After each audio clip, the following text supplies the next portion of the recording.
media. What's going on, ladies and gentlemen? Welcome back to The Fringe. Pierre Poilievre is no fan of the mainstream media. We know this. We've seen it many, many, many times. In fact, we've seen the multiple times that Pierre has called out the mainstream media, even to the extent of talking about defunding the CBC and selling off their main headquarters in order to make housing for people, because why not?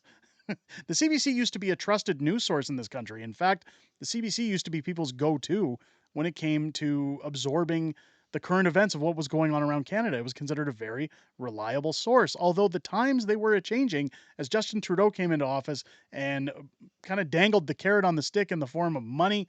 And you've seen the outrageous amounts of bonuses that the high-ups get in that organization. But today, Pierre Poilievre sits down with Global News.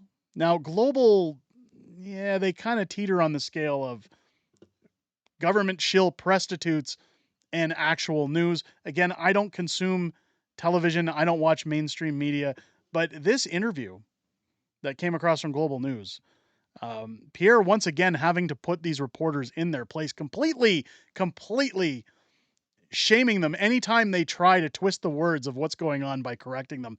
It's a great interview. We're going to go through it and take in what we can from it. But it's important to notice right off the bat, Pierre talking about the decriminalization of hard drugs in British Columbia and the fact that it's getting into children's hands and what it is he's going to do to solve those problems. Again, if you saw my quick announcement yesterday in regards to Stephanie Kusi dropping that a motion had been put forward that the government must give detailed information unredacted as to the supplies that have been going into the province and essentially launching a committee of investigation.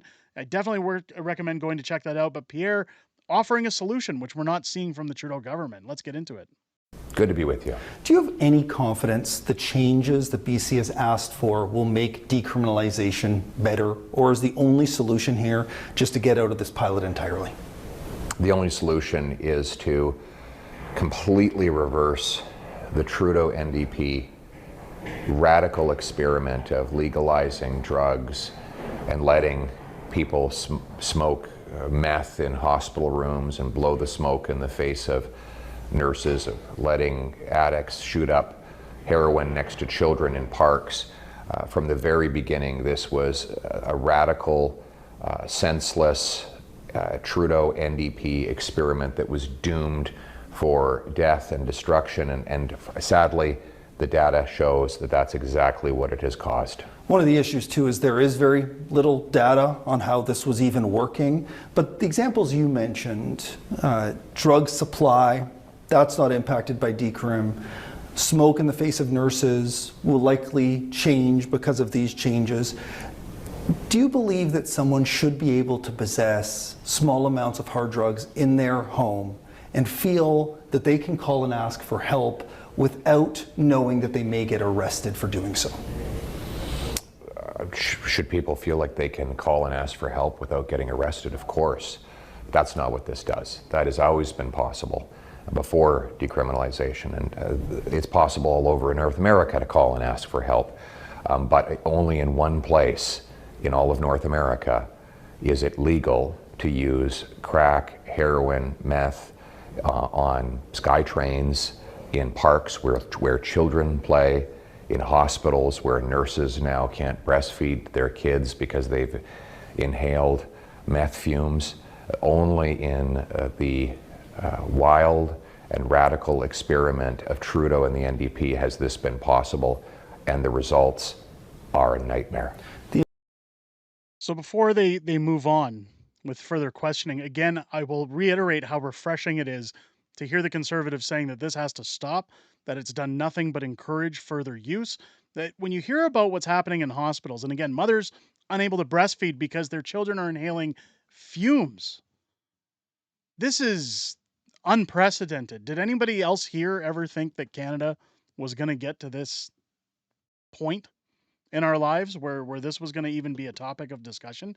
Of course, Pierre making a very good point that people have always had the ability to ask for help. The problem is that this current government doesn't want to help anybody. They just want to make it worse. Let's continue. Amendments would change those examples you mentioned, though. One of the things BC is attempting to do is put in treatment beds, but they've failed largely. They can't get enough nurses, they can't get enough facilities. What would you do differently to support provinces around treatment, and how would you ensure that the resources are there to do it properly? The problem is that Trudeau and the NDP are spending all the money on radical activists and greedy, corrupt pharmaceutical companies, all of whom have profited off of this nightmare. And I would cut all of that. I'd stop funding the radical activists, bureaucrats, and pharmaceutical companies who are making a fortune and perpetuating their own industry.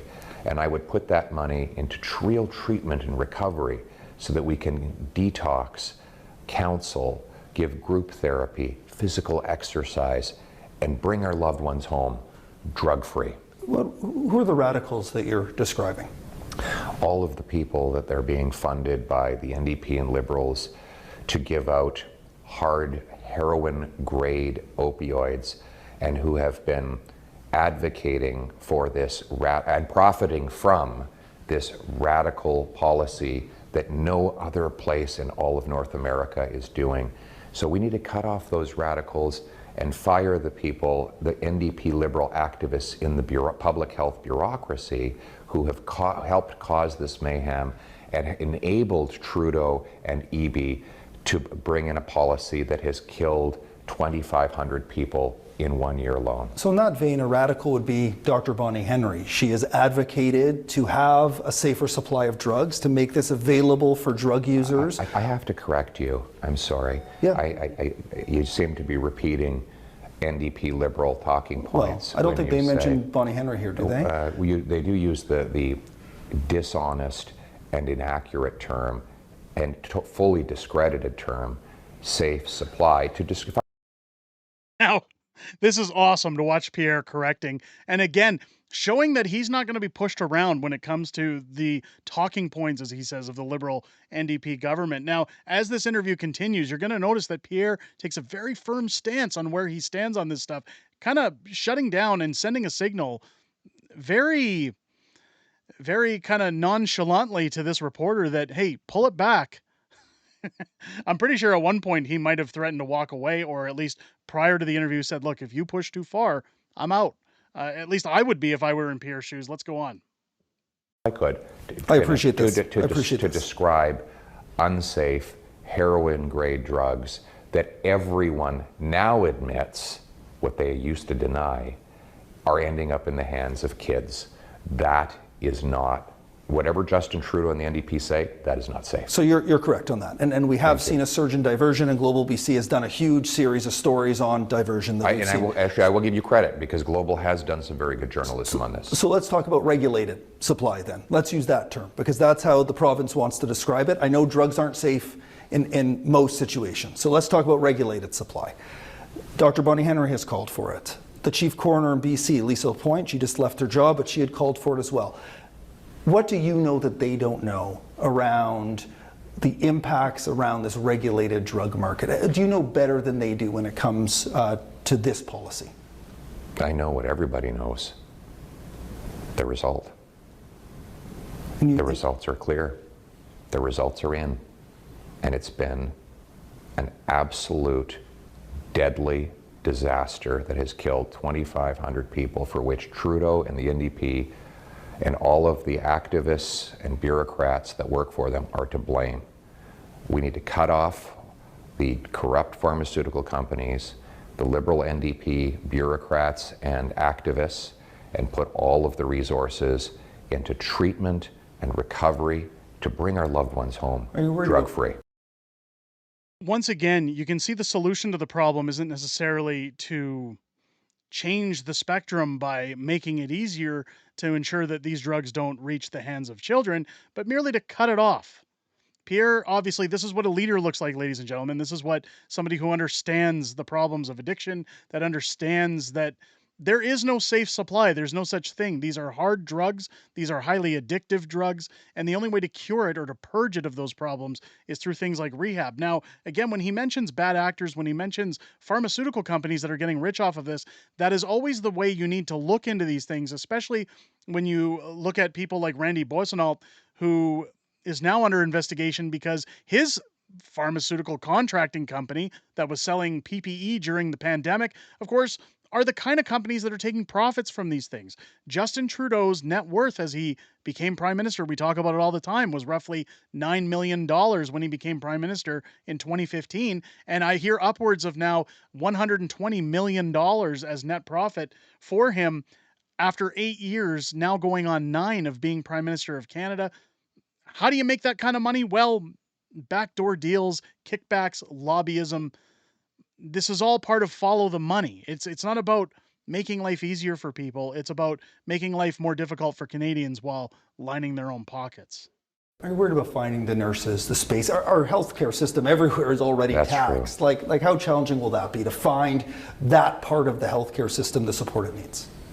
Oh, it'll definitely be a challenge. And that's why we need to get rid of all of the money that we're wasting on NDP, Liberal activists, on corrupt pharmaceutical companies that are profiting off of this death and misery, and put all of those resources into treatment and recovery. We also need to sue the pharmaceutical companies rather than giving them more tax dollars, to hold them accountable and collect millions and hopefully billions of dollars in liabilities from them for having caused this in the first place. The Americans have collected $54 billion from Big Pharma because of the opioid crisis. In Canada, the NDP and Trudeau, they don't collect money from pharma. They're giving them more money to profit them by buying even more of the heroin-grade opioids and give them out in our streets. That is radical, and it is deadly. We've also seen an increase in crime linked to all of this. The stories are well told. The last time we had a conversation, you brought up the example of an individual who has been arrested again and again and again. Yeah. We just saw a case recently in British Columbia. We don't know if it's drug related, but somebody who stole a car, violent carjacking, got put behind bars, got released, the next day did the same thing again. The bail reforms that Ottawa's brought in are clearly not working here. Would you bring in the notwithstanding clause to use your powers if Prime Minister to change those bail conditions to stop this catch and release system that's currently in place? I don't have to, because the catch and release system was not brought in by the courts. It was brought in by Justin Trudeau and the NDP through Bill C-75. And it was not required. No court has ever required they create a catch and release bail system. Now, my common sense plan is to make repeat violent offenders who are newly arrested on a serious crime ineligible for bail. It will be jail, not bail, jail, not bail. Is there any point that you would use the notwithstanding clause to address the challenges within our current legal system? So what he's bringing up here is the notwithstanding clause, which is essentially what Justin Trudeau used in order to enact the Emergencies Act on the truck drivers, essentially giving them sweeping powers during times of crisis.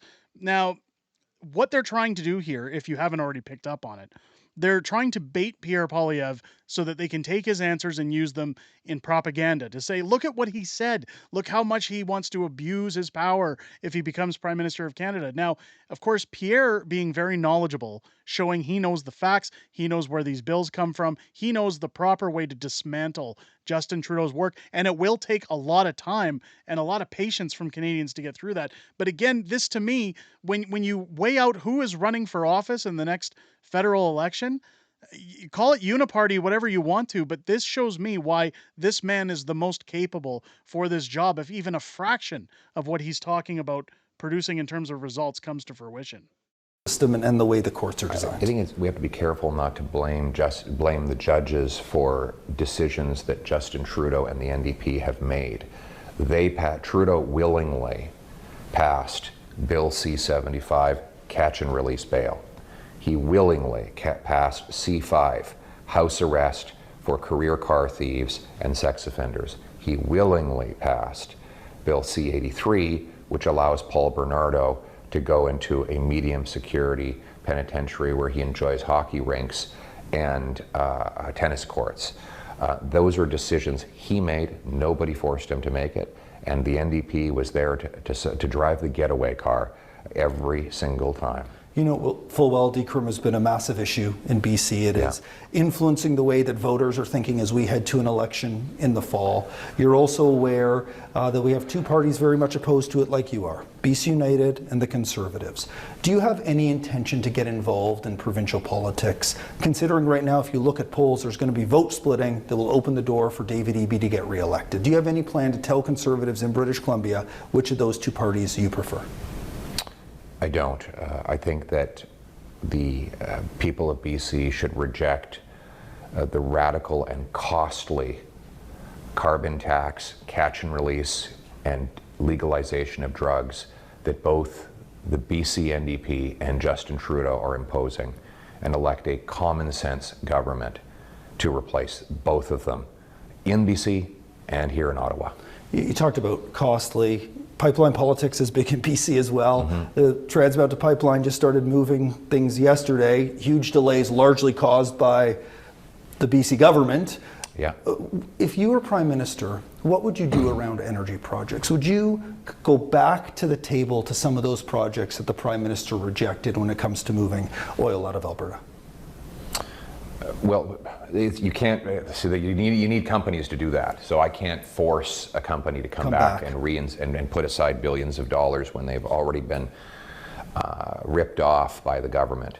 But what I will do is repeal Trudeau's unconstitutional anti-resource law, Bill C-69, so that we can stop sending dollars to dictators abroad and instead bring paychecks for our people at home.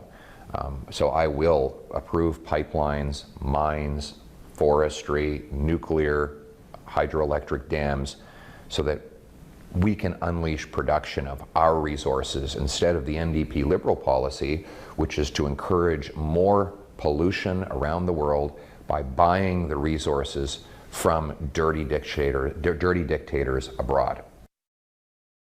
Pierre there spitting facts, and again, once more in this interview showing that by the title of this video where I say that he's completely destroyed this reporter, he has. Not only did he correct him on the statement of Bonnie Henry, but he also stands very firm. If you look at, again, as somebody who used to work in the corporate world, I can tell you right now, by his body language, by his very monotone way of speaking in this interview, that he's making it very clear that this isn't a matter of slogans, this isn't a matter of cheap one-liners like let's axe the tax. He's actually talking about action. He's talking about what he plans to do in terms of when he takes government. And let's be honest, ladies and gentlemen, whether you like him or hate him, he is polling to be the next Prime Minister of Canada. I have no doubts in my mind that unless, again, by some divine way of shenanigans in the next election, Pierre Poilievre will be the Prime Minister of Canada.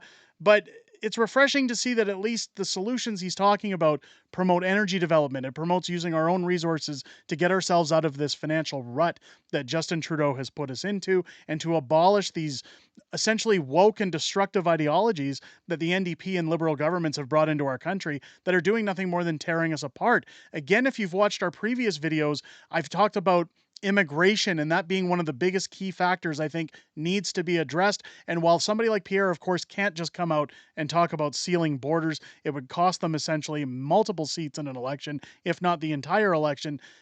I'm going to be interested to see how Pierre handles immigration when he becomes Prime Minister of Canada, because I feel like that, in fact, is one of our largest problems in the country, and one that definitely needs to be attended to if we are going to get out of this financial struggle and the ability to produce homes for hardworking Canadians. But let me know what you guys think down below in the comments. Tell me if you agree with Pierre's policies, if you think that this was a good interview to be informative to Canadians, if you agree with what he's trying to produce in British Columbia in terms of results with stopping the drugs from flowing into the hands of children.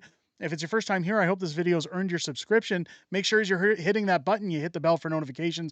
Join us live here on the channel every Friday night at 6 p.m. Pacific, 8 p.m. Central for Friday Night Fringe, where we go over all sorts of topics like this, and we also cover a little bit of what we know that's coming up ahead in the world of politics, as well as some back and forth with the community. I always look forward to seeing you guys in those streams and hearing what you have to say outside of making these videos, and it's the highlight of my week that it definitely is what makes me drive this channel to where it is. I look very forward to seeing each and every one of you there and hope you have a great rest of your day and enjoyed this video. I'll catch you on the next one.